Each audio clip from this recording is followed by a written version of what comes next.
Hello everyone, welcome to my YouTube channel Study Time with Priyanka. So today in this video we are going to continue our second chapter of class 11 history book and the name of the chapter is Writing and City Life. So ये video basically इस chapter का second part है. इसके पहले वाले video में यानी कि इस चैप्टर के फर्स्ट पार्ट में हमने इस चैप्टर के इंट्रोडक्शन को बहुत ही डिटेल वे में डिस्कस किया था, जिसमें हमने देखा था कि हम लोग बेसिकली इस चैप्टर में मेसोपोटामियन सिविलाइजेशन के बारे में पढ़ने वाले हैं. साथ ही हमने मैप के हेल्प से ये भी देखा था कि मेसोपोटामियन सिविलाइजेशन प्रेजेंट डे में कहाँ पे लोकेटेड है.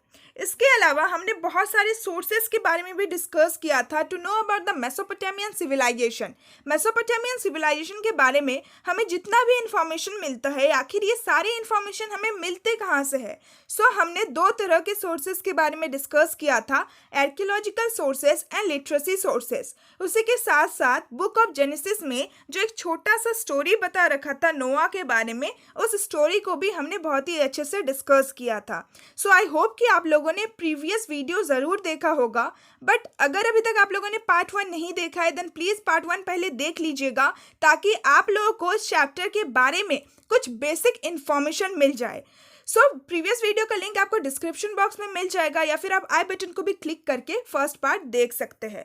सो आज के इस वीडियो में हमें बेसिकली हमारे फर्स्ट टॉपिक से स्टार्ट करना है and the name of the first topic is Mesopotamia and it's geography. So Mesopotamia के जियोग्राफी के बारे में हमने अपने इंट्रोडक्शन पार्ट में थोड़ा बहुत डिस्कस किया था, बट इस टॉपिक में हम लोग और भी डिटेल वे में समझने वाले हैं कि मेसोपोटामिया कहाँ पे लोकेटेड था एंड मेसोपोटामिया का environmental condition and geographical condition कैसा था. सो इस टॉपिक में हम लोग मेसोपोटामिया के northern, southern, eastern and western side के जियोग्राफी के बारे में समझेंगे. साथ ही हम लोग वहाँ के एनवायरमेंटल कंडीशन के बारे में भी समझेंगे. सो जैसे कि हमने प्रीवियस वीडियो में डिस्कस किया था कि मेसोपोटामिया प्रेजेंट डे में इराक में लोकेटेड है.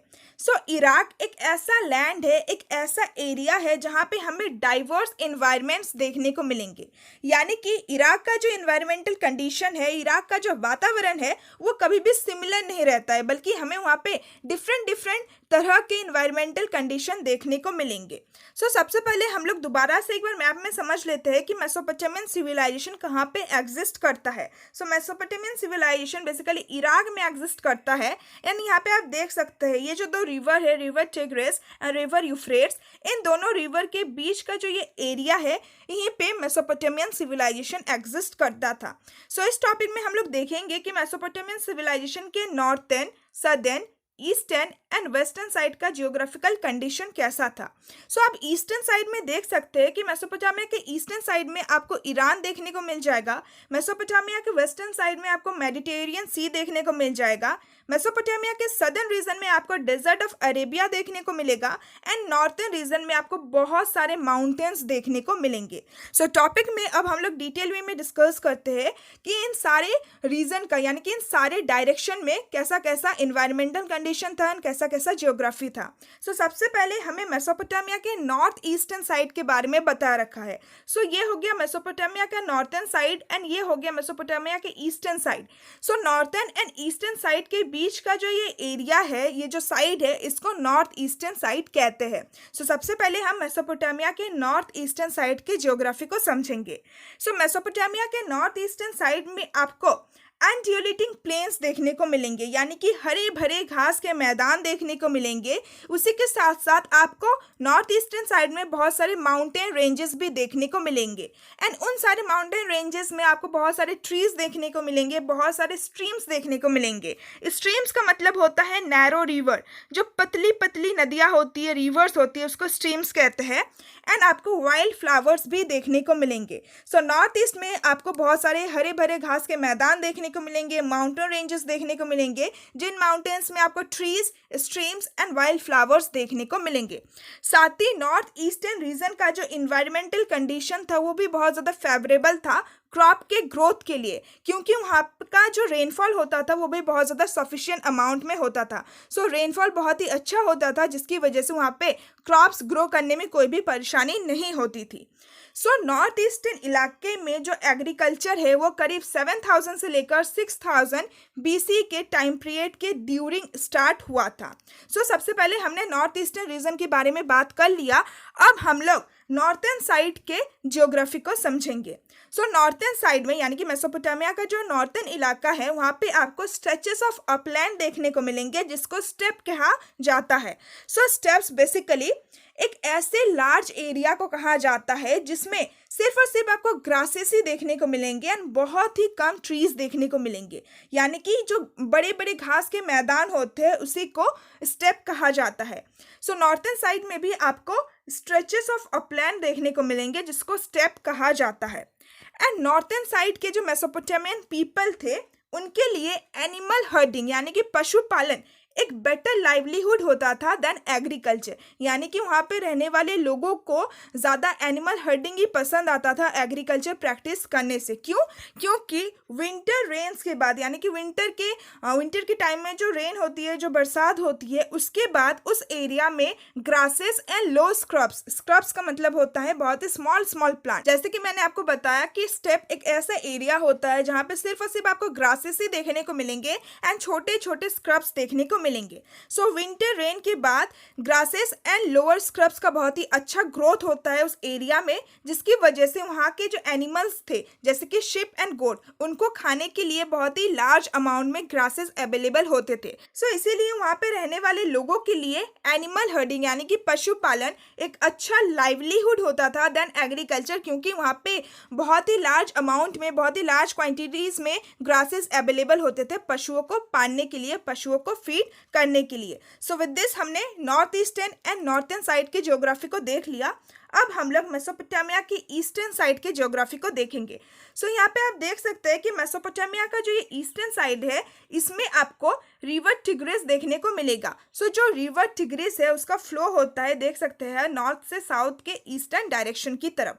सो जो रिवर जो है टिग्रिस, उसके जितने भी ट्रिब्यूटरीज है, ट्रिब्यूटरीज का मतलब होता है सहायक नदियाँ, यानी कि छोटे छोटे रिवर्स जो टिग्रिस के साथ ही फ्लो करते हैं।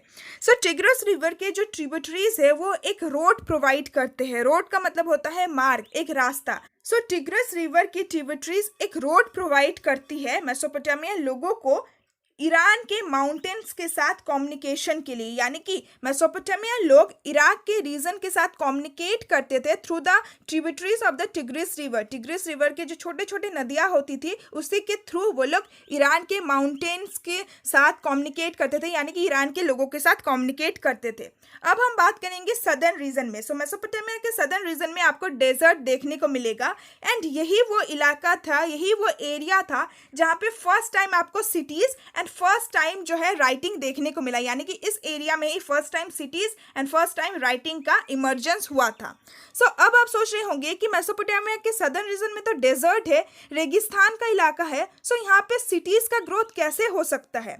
सो डेजर्ट इलाके का मतलब बस ये नहीं होता कि आपको सिर्फ और सिर्फ रेत ही देखने को मिले, बल्कि डेजर्ट में भी सिटी एग्जिस्ट कर सकता है, डेजर्ट में भी लोग रहते हैं। सो अब हम देखेंगे कि क्या वो रीजंस थे जिसकी वजह से डेजर्ट में ही हमें फर्स्ट टाइम सिटी लाइफ देखने को मिले।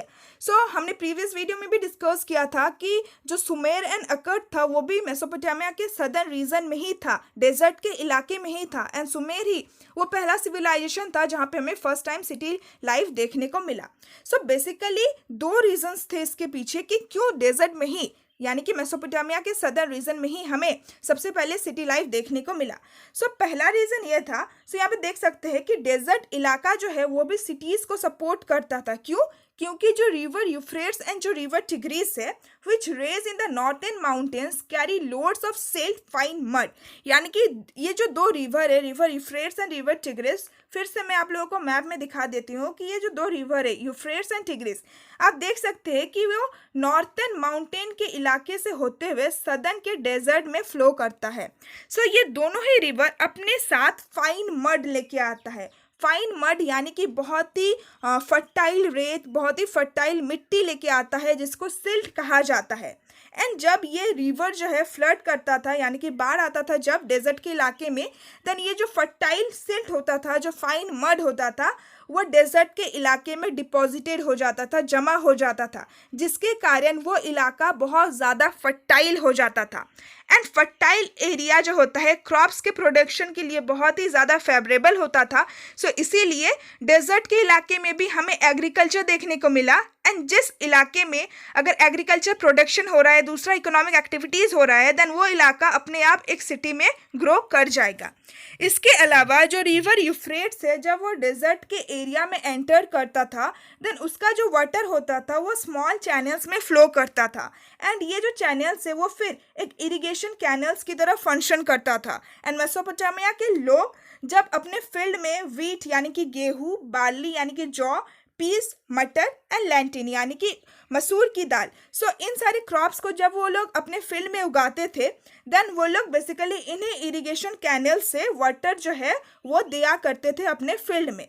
So of all ancient system that of the Roman Empire included, it was the agriculture of southern Mesopotamia that was the most productive। यानी कि जितने भी ancient system थे, even जो रोमन एम्पायर का भी एंशियंट सिस्टम था जिसके बारे में आप लोग अपने नेक्स्ट चैप्टर में पढ़ने वाले हैं, उन सारे एंशियंट सिस्टम में से मेसोपोटामिया का जो सदर्न रीजन का एग्रीकल्चर था वो बहुत ज़्यादा प्रोडक्टिव था।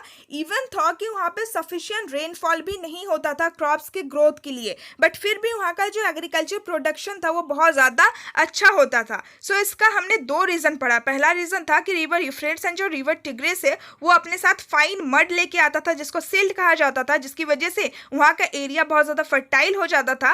एंड इसी के साथ साथ हमने दूसरा रीज़न भी देखा कि रिवर यूफ्रेट्स जो है वहाँ का जो पानी है वो एक इरिगेशन कैनल्स की तरह एक्ट करता है। एंड जब मेसोपोटामिया के लोग क्रॉप्स को उगाते थे, देन उन्हीं से मतलब कि उस कैनल से ही वो लोग वाटर जो है वहाँ पे अवेलेबल करवाते थे। सो अब किसी भी क्रॉप के ग्रोथ के लिए जो दो चीज़ बहुत ज़्यादा इंपॉर्टेंट होता है वो होता है इरिगेशन फैसिलिटी यानी कि वाटर की फैसिलिटी, एंड दूसरा अगर जो मिट्टी है वो अगर फर्टाइल होता है देन कोई भी क्रॉप आसानी से वहाँ पे ग्रो कर सकता है। सो मेसोपोटामिया के सदर्न रीजन में ये दोनों ही चीज़ें अवेलेबल थी, इसीलिए मेसोपोटामिया के सदर्न रीजन में बहुत ही अच्छी तरह से एग्रीकल्चर प्रोडक्शन होता था। एंड जब एग्रीकल्चर प्रोडक्शन अच्छा सा हो रहा है देन दूसरा इकोनॉमिक एक्टिविटीज़ भी अच्छा होगा। एंड जब बहुत सारे इकोनॉमिक एक्टिविटीज़ किसी एरिया का अच्छा होगा देन वो जो एरिया है वो अपने आप एक सिटी में डेवलप कर जाएगा। सो एग्रीकल्चर प्रोडक्शन ही इकलौता एक ऐसा रीज़न नहीं था जिसकी वजह से हमें मेसोपोटामिया में सिटी लाइफ देखने को मिला। उसके अलावा मेसोपोटामियन शिप्स एंड गोड्स जो थे यानी कि मेसोपोटामिया के जो एनिमल्स थे उनको स्टेप्स में, नॉर्थ ईस्टर्न प्लेन्स में एंड माउंटेन स्लेब्स में बहुत ही लार्ज क्वांटिटीज़ में ग्रासेस अवेलेबल होते थे जिसको वो लोग ग्रेस्ट करते थे यानी कि जिसको वो लोग चढ़ते थे। एंड इसकी वजह से वो लोग एबंडेंस यानी कि बहुत ही लार्ज क्वांटिटीज़ में meat, milk and wool provide करते थे। सो एग्रीकल्चर प्रोडक्शन के साथ साथ जो एनिमल हर्डिंग है वो भी बहुत ही अच्छी तरह से वहाँ पर प्रैक्टिस होता था। सो इसीलिए मेसोपोटामियन रीजन जो था वो इतना ज़्यादा डेवलप था एंड सिटी लाइफ का ग्रोथ सबसे पहले मेसोपोटामिया में हमें देखने को मिला। इसी के साथ साथ मेसोपोटामिया के रिवर्स में आपको बहुत सारे फिश भी मिल जाएंगे। एंड समर के टाइम में मेसोपोटामिया में जो डेट पाम्स होते थे यानी कि जो खजूर होते थे वो भी एक अच्छा फ्रूट का काम किया करता था। सो दो फैक्टर्स के बारे में हमने जाना। पहला क्या था, एग्रीकल्चर फैक्टर यानी कि एग्रीकल्चर प्रोडक्शन, एंड दूसरा था एनिमल हर्डिंग की वहाँ पे पशुपालन भी बहुत ही अच्छे से होता था। सो इन दोनों फैक्टर्स के अलावा और भी बहुत सारे फैक्टर्स हैं जिसकी वजह से मेसोपोटामिया में हमें फर्स्ट टाइम सिटी लाइफ देखने को मिला जो कि हम आगे के टॉपिक में डिस्कस करेंगे। बट विद दिस हमने अपना फर्स्ट टॉपिक कंप्लीट कर लिया, Mesopotamia and it's geography. So I hope कि आप लोगों को फर्स्ट टॉपिक बहुत ही अच्छे से समझ में आ गया होगा। सो अब हम अपने सेकेंड टॉपिक की तरफ बढ़ते हैं and the name of the second topic is the significance of urbanism. यानी कि मेसोपोटामिया में जो अर्बनिज्म था, जो शहरीकरण था, जो सिटी लाइफ था, उसका क्या सिग्निफिकेंस था, उसका क्या इंपॉर्टेंस था, क्या महत्व था। सो ये चीज़ हम लोग इस टॉपिक में पढ़ने वाले हैं। सो सिटीज़ का मतलब होता है शहर, एंड टाउन्स का मतलब भी शहर ही होता है बट वो स्मॉलर रहता है देन सिटीज़।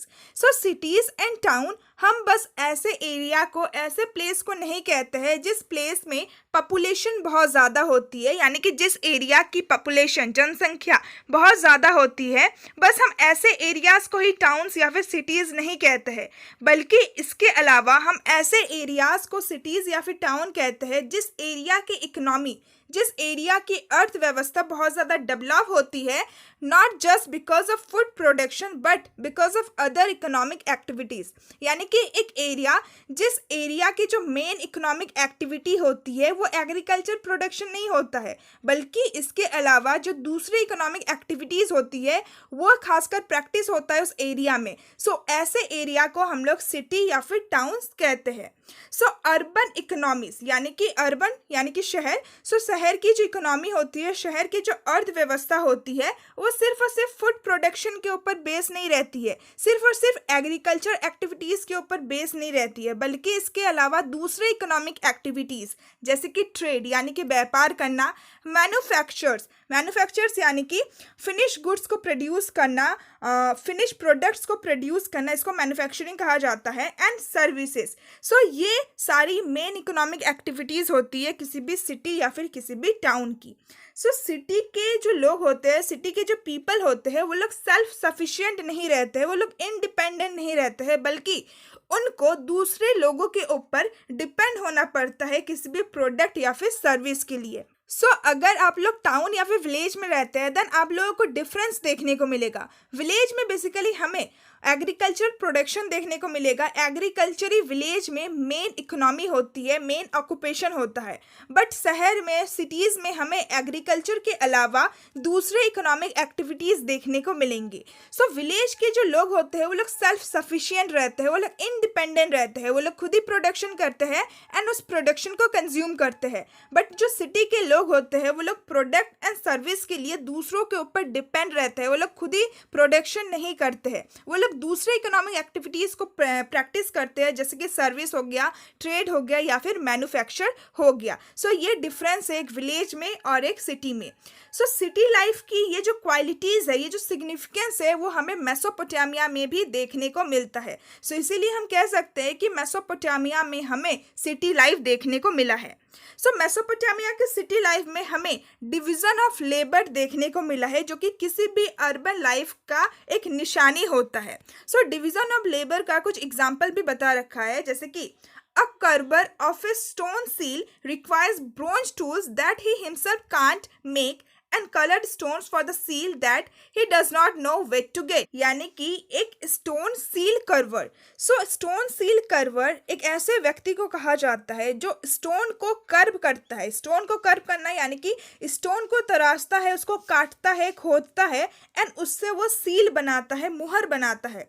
सो एक जो स्टोन सील कर्वर रहता है उसका मेन काम क्या होता है? कर्विंग करना, सील बनाना। बट उसको वो काम करने के लिए कुछ रिक्वायरमेंट्स होती है, जैसे कि एक स्टोन सील कर्वर को ब्रोंज टूल्स चाहिए होता है, कलर्ड स्टोन्स चाहिए होता है।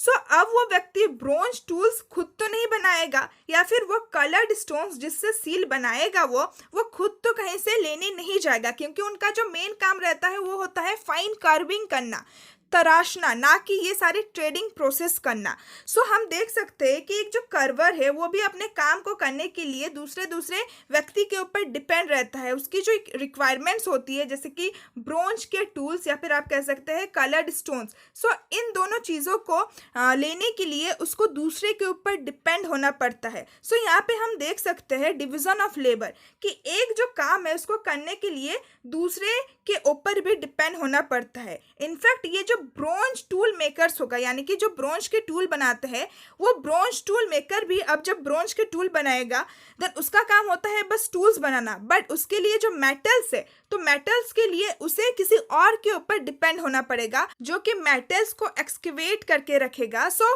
ब्रोंज बनाने के लिए हमें टीन और कॉपर की ज़रूरत पड़ती है। सो एक जो ब्रोंज टूल मेकर होगा उसे दूसरे के ऊपर डिपेंड होना पड़ेगा कॉपर एंड टीन के लिए। इसके अलावा उसे चारकोल भी चाहिए होगा। सो जैसे कि कोई भी अगर टूल बनाते हैं किसी भी मेटल से, सो हमें फ्यूल की ज़रूरत पड़ती है, क्योंकि स्मेल्टिंग, मेल्टिंग ये सारे प्रोसेस करने पड़ते हैं, इसके लिए हीट चाहिए होगा, फ्यूल चाहिए होगा।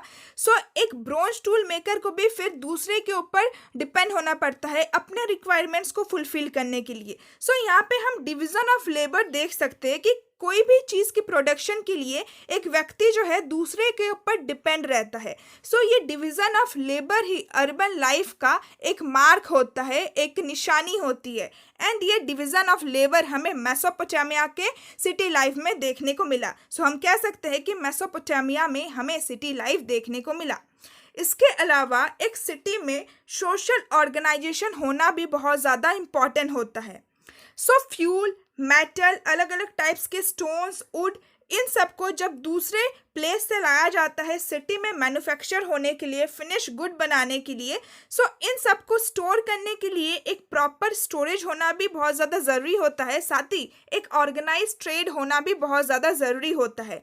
सो एक सिटी में ये सारी चीज़ें अगर अवेलेबल होगी देन हम कह सकते हैं कि वो जो सिटी है उसमें हमें अर्बनिज्म देखने को मिल रहा है। फिर बता रखा है there are deliveries of grain and other food items from the village to the city and food supplies need to be stored and distributed. यानी कि जब ग्रेन्स एंड दूसरे फूड आइटम्स विलेज से सिटी में लाए जाते हैं, डिलीवर किए जाते हैं, देन ये सारी जो फूड सप्लाईज है इसको स्टोर करने के लिए, इसको डिस्ट्रीब्यूट करने के लिए एक प्रॉपर सिस्टम, एक प्रॉपर ऑर्गेनाइजेशन होना ज़रूरी है।